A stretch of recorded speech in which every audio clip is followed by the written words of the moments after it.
తిరుమల యాత్ర ఒక ఆధ్యాత్మిక ప్రయాణం. తిరుమల వెంకటేశ్వర టెంపుల్ కోట్లాది భక్తుల విశ్వాసానికి ప్రతీక.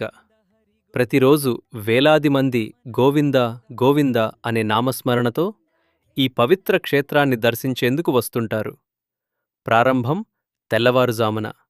తిరుపతి నగరం నిద్రలేస్తుండగా తిరుమల కొండలపై మబ్బులు మెల్లగా కమ్ముకుంటాయి. ఆ 7 కొండలు స్వయంగా ఆదిశేషుడి రూపమని భక్తులు నమ్ముతారు. భక్తుల ప్రయాణం 2 మార్గాల్లో ప్రారంభమవుతుంది. ఒకటి ఘాట్ రోడ్ ద్వారా బస్సు లేదా కారులో, మరొకటి పవిత్రమైన నడకదారి ద్వారా. అలిపిరి మెట్లు, భక్తి పథం. అలిపిరి మెట్టు మార్గంలో వేలాది మెట్లు ఉంటాయి.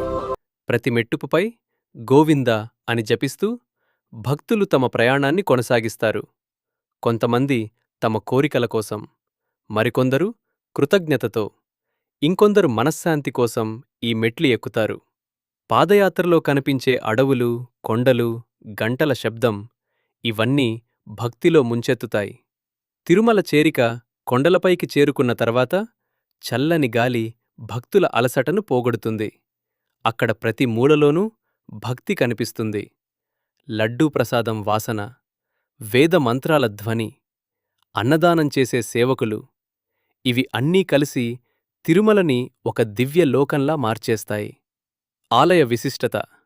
శ్రీ వెంకటేశ్వర స్వామి టెంపుల్ ప్రపంచంలోనే అత్యంత ప్రసిద్ధి చెందిన హిందూ దేవాలయాలలో ఒకటి. భక్తుల నమ్మకం ప్రకారం కలియుగంలో ప్రజలను రక్షించేందుకు శ్రీ మహావిష్ణువు వెంకటేశ్వర స్వామిగా ఈ కొండపై వెలసారని చెబుతారు.